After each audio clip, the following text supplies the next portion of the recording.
Bonjour et merci beaucoup de votre invitation. C'est merveilleux d'être réunis ici aujourd'hui dans l'Assemblée chrétienne de Farnham, au 1901 rue principale Est, à Farnham. Donc, j'ai eu le Seigneur d'être parmi vous ce matin. Et mon message est intitulé « Diriger ses pas dans la bonne direction ». Et ça, c'est basé sur un texte dans l'Écriture sainte. J'aime à baser les prédications dans la parole de Dieu. Donc ça, c'est dans Jérémie, le chapitre 10, au verset 23, que nous retrouvons ces paroles-là. Peut-être dans une version, ça peut être un petit peu différent, vous allez voir, ça revient au même. Moi, je lis ici dans la version nouvelle édition de Genève, et puis ça va comme suit le verset. Seigneur, je le sais, l'homme n'est pas capable de se conduire comme il faut. Il n'a pas les moyens de diriger ses pas dans la bonne direction. D'où vient le thème du message d'aujourd'hui.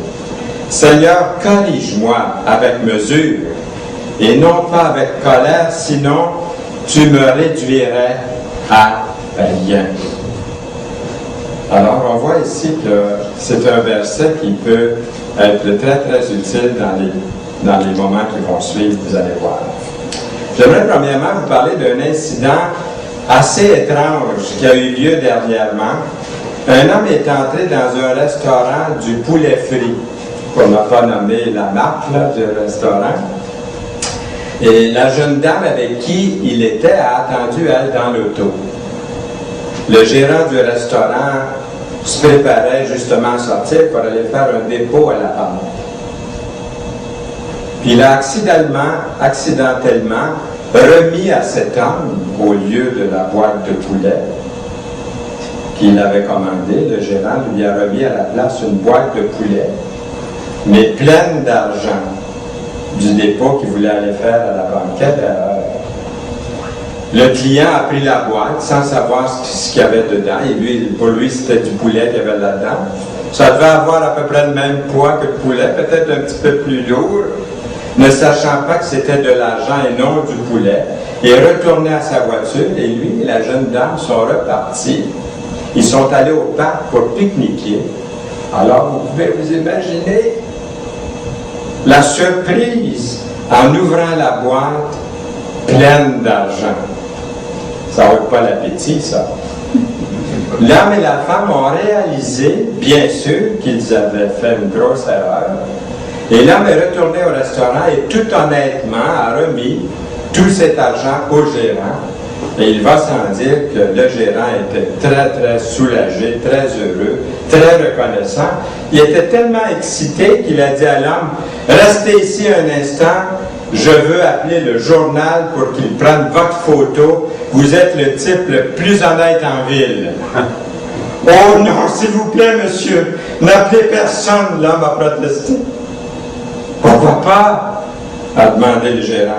« Le problème, voyez-vous, je suis marié et la femme avec qui je suis n'est pas mon épouse. » C'est bizarre, vous ne trouvez pas? L'homme a eu assez d'intégrité et assez de conscience pour retourner l'argent, mais pas assez de conscience morale pour être fidèle à sa femme. Dans sa tête, le vol est mauvais, mais l'adultère est correct, est passable. Une contradiction assez étrange. Je me demande d'après quelle sorte de système moral cet homme a dirigé sa vie. Il semble y avoir pas mal de confusion morale dans notre société aujourd'hui. Je n'ai pas besoin de vous souligner ça bien, bien longtemps. Alors, comment diriger ses pas dans la bonne direction, dans le monde dans lequel on vit aujourd'hui? Ça nous prend une base, ça nous prend quelque chose. Il fut un temps où il y avait encore des absolus moraux. Je vais vous en rappeler quelques-uns. Et certaines choses étaient mal. Vous vous souvenez? Mais de nos jours, le mot péché est un mot qui ne semble pas être dans le vocabulaire. de beaucoup de personnes en tout cas. Les frontières morales dans notre culture sont plutôt de plus en plus repoussées. Un monsieur d'âge d'or a écrit, et je vous le cite, il écrit « Quand je suis né en 1938, les avorteurs étaient emprisonnés. La grossesse hors mariage était considérée comme scandaleuse, les homosexuels anormaux, la pornographie dégradante, le mariage était sacré, vivre ensemble hors mariage était tabou, le divorce était un déshonneur, la mère à la maison était honorée, peu de femmes fumaient ou sacraient, tenir parole était honorable, les diplômés d'université savaient lire leurs diplômes.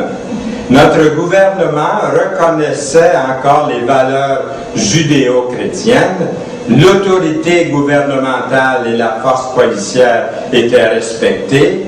Oui, nous avons fait beaucoup de chemin, mais pas dans la bonne direction. Auteur inconnu. Plusieurs croient que le déclin des valeurs morales et sociales est le plus grand problème qui se pose dans notre société aujourd'hui. Il y a un sens répandu du désarroi moral dans notre pauvre monde. Cette confusion morale est rendue plus mauvaise quand ceux et celles qui sont dans des postes élevés dans notre société ne nous montrent pas l'exemple. À tous les jours, quelque chose sort dans les nouvelles. Des gens dans la haute direction qu'on respecte dans notre société qui tombent dans toutes sortes d'abus, comme vous savez. Il y a un certain nombre de systèmes moraux que tous connaissent ou des théories dans notre paysage culturel d'aujourd'hui. Ces systèmes moraux sont des règles par lesquelles les gens en général vivent aujourd'hui dans notre société. Par exemple, le système moral populaire qui régit le comportement de pas mal de gens est imbriqué dans le slogan. Les gens vivent d'après des slogans.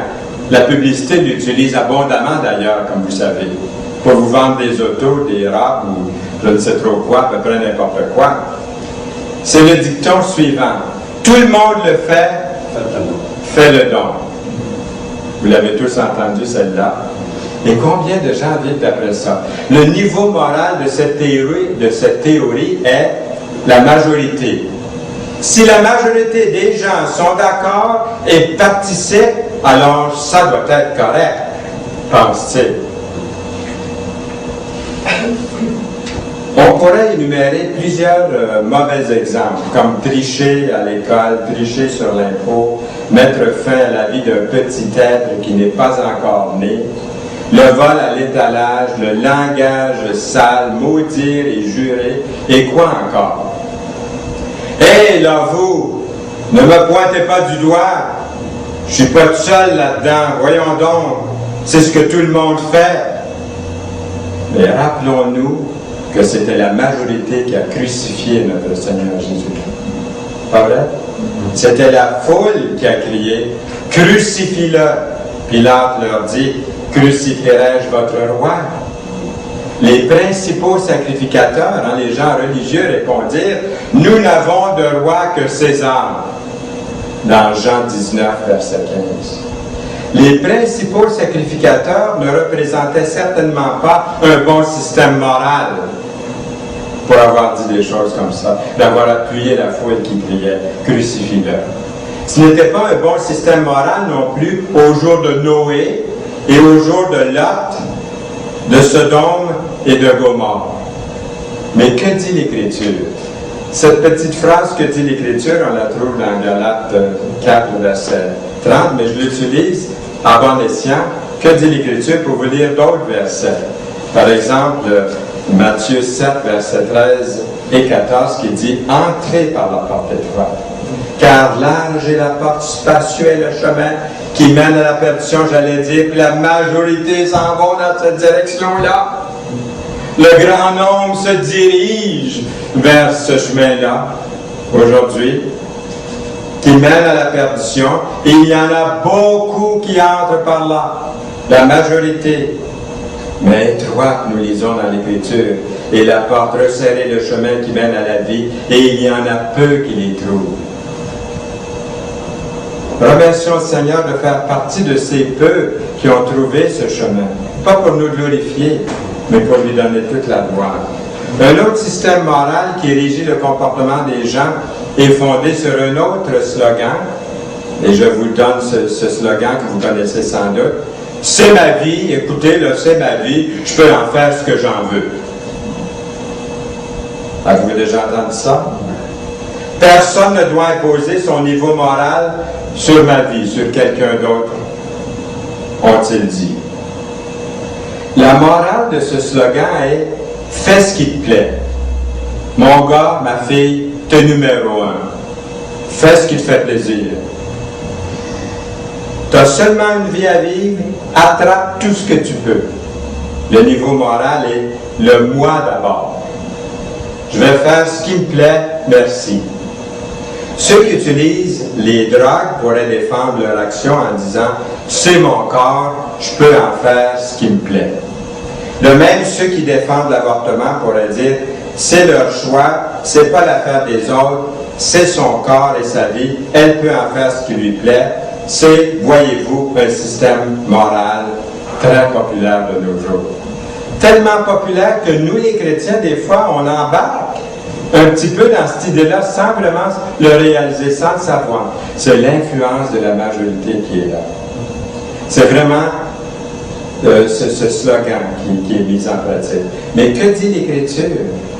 L'Écriture dit ceci dans l'Ancien Testament, à la période des juges.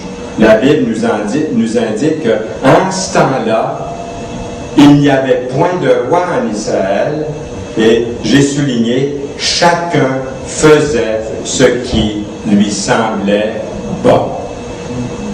Vous voyez, c'est pas d'aujourd'hui, mais aujourd'hui encore peut-être plus que jamais. Dans Juge 17, verset 6, et aussi, à nouveau, on retrouve le même passage, la même chose, dans Juge 22, le verset 5. Comment vous aimeriez vivre dans une société où chacun serait encouragé à faire tout ce qu'il veut selon son bon plaisir? Ce n'est certainement pas un bon système moral. Un jour, j'ai fait monter quelqu'un en auto et il m'a dit il ne devrait pas avoir de stop, il ne devrait pas avoir de lumière rouge. On devrait chacun être libre de faire ce qu'on veut. On nous impose la loi. Et moi, je ne voudrais pas habiter dans son monde à lui, parce que même avec les stops et les lumières, c'est dangereux conduire aujourd'hui. Hein? Notre verset thème aujourd'hui, c'est quoi? Seigneur, je le sais, l'homme n'est pas capable de se diriger comme il faut. Il n'a pas les moyens de diriger ses pas dans la bonne direction. Seigneur, corrige-moi. Jérémie 10, verset 23. Une autre théorie sur le marché des idées morales recommande celle-ci. Les temps changent. La norme devient donc la culture. Les temps changent. Hé là, on est en 2008, là, le 21e siècle, réveille.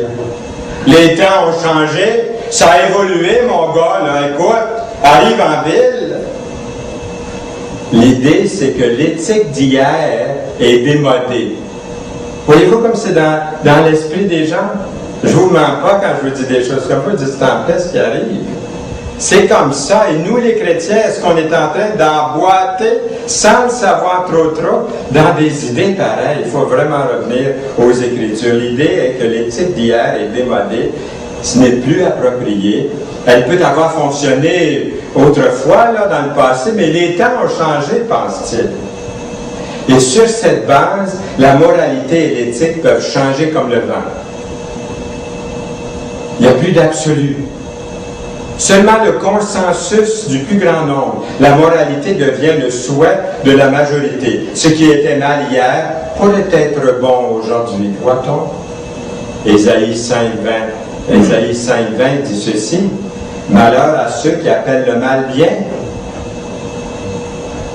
et le bien mal, qui changent les ténèbres en lumière et les ténèbres et la lumière en ténèbres, qui change l'amertume en douceur et la douceur en amertume.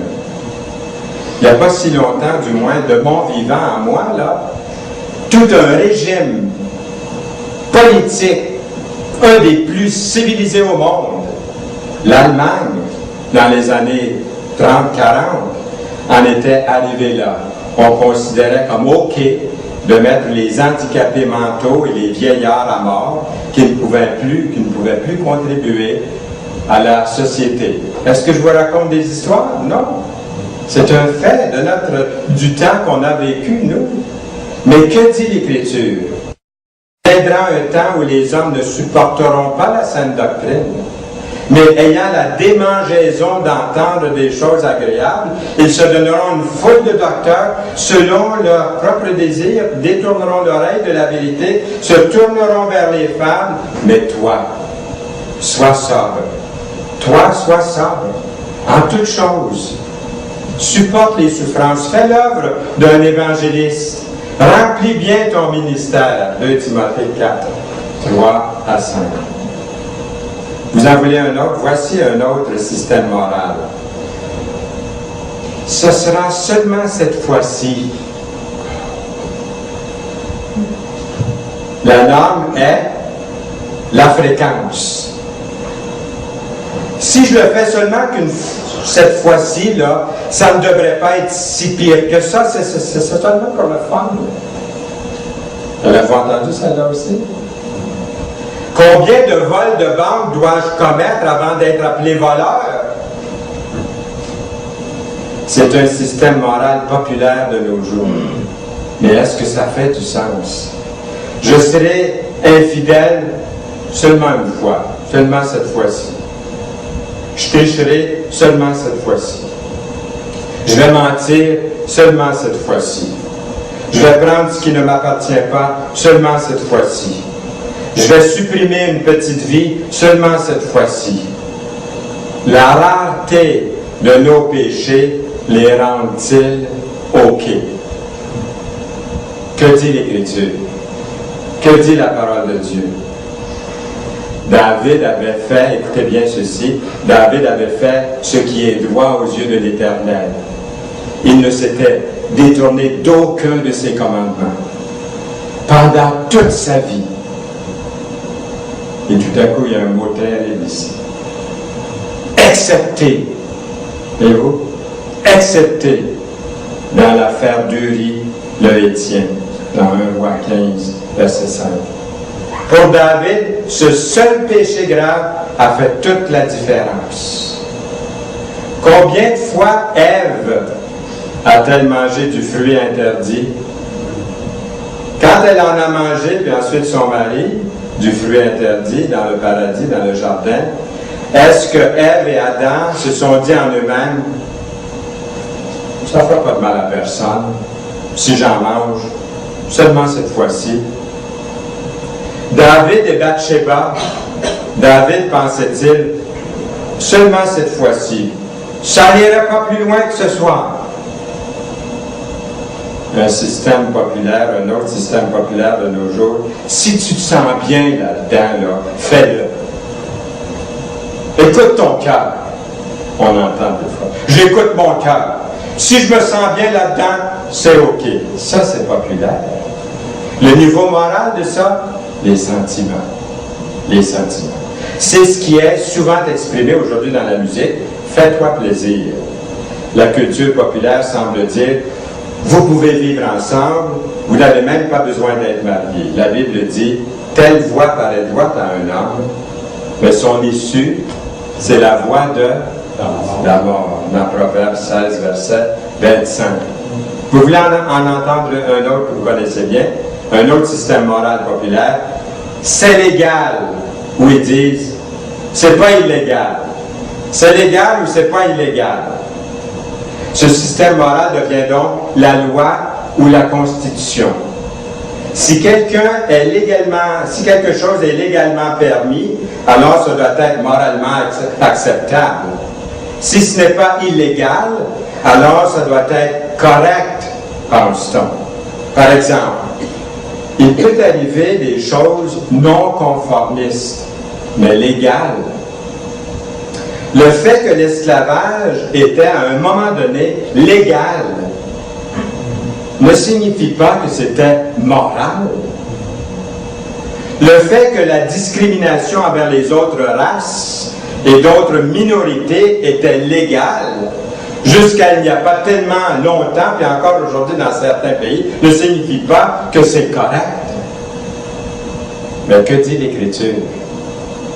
Malheur à vous, scribes et pharisiens hypocrites, parce que vous payez la dîme de la menthe, de la nette et du cumin, et que vous laissez ce qui est le plus important dans la loi. Qu'est-ce que c'est qui est le plus important dans la loi, dit la Bible dans ce verset, dans Matthieu 23, 23? La justice, la miséricorde, la fidélité. C'est là ce qu'il fallait pratiquer sans négliger les autres choses, nous dit l'Écriture. Il y a une loi plus élevée que celle des hommes. Et au cœur de la loi de Dieu, ce n'est pas de veiller à mettre les points sur les i, c'est pas ça la préoccupation de Dieu. Mais plutôt, la loi de Dieu prend en considération ces trois choses. La justice, la miséricorde, la fidélité. Enfin, un bon système moral, puis dans l'Écriture, celui-là, c'est Jésus qui le mentionne dans Matthieu 7, 12. Faites pour les autres tout ce que vous voulez qu'ils fassent pour vous. La règle d'or du Seigneur Jésus-Christ. Quel monde merveilleux, n'est-ce pas, ça serait si chacun emploierait cette règle d'or des Écritures comme niveau moral. C'est le meilleur système moral au monde. Il se trouve dans la Bible, dans à peine 1 ou 2 passages des Saintes Écritures. Dieu nous dit tout ce dont nous devons savoir sur la manière de traiter les autres personnes et la manière de bien vivre en ce monde. Et dans Romains, c'est repris dans Romains 13, verset 8, « Ne devez rien à personne, si ce n'est de vous aimer les uns les autres. Car celui qui aime les autres a accompli la loi. » En effet, les commandements, tu ne commettras point d'adultère, tu ne tueras point, tu ne déraperas point, tu ne convoiteras point, et ce qu'il peut y avoir encore, se résument dans cette parole. Tu aimeras ton prochain comme toi-même. L'amour ne fait point de mal au prochain, il est écrit. L'amour est donc l'accomplissement de la loi, est-il encore écrit. Comment est-ce que je voudrais être traité si j'étais l'autre personne? Que ferait Jésus? Quel serait le bon geste à poser? C'est certainement le meilleur système moral de tout que nous avons ici.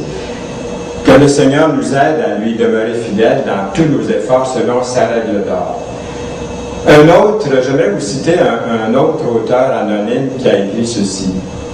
Écoutez bien, il écrit « Dans le parcours de votre vie, rappelez-vous d'être aimable envers les gens, prévenant envers ceux de votre âge, compatissant envers les personnes plus âgées. » Écoutez bien ceci, parce que c'est bien possible qu'au cours de votre vie, vous soyez également toutes ces différentes personnes.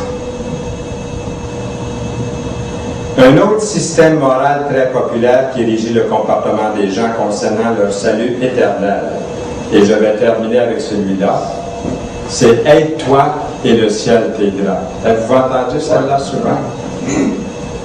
Pour une très grande majorité, le salut de l'âme ne peut pas être offert comme un cadeau de Dieu.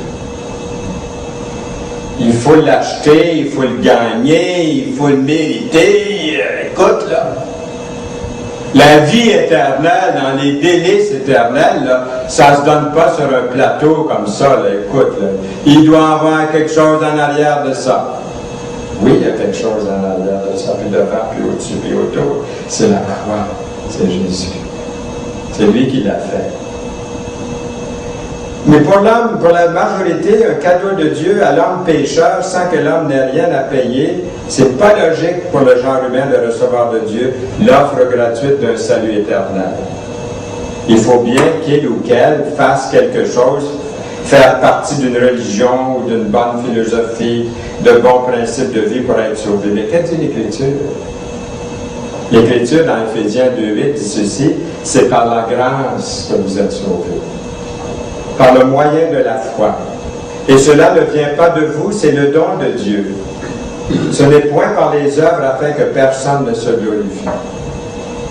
Mon épouse est une très bonne épouse, elle est une très bonne jeune fille quand je l'ai rencontrée. C'est pour ça d'ailleurs que je l'ai mariée.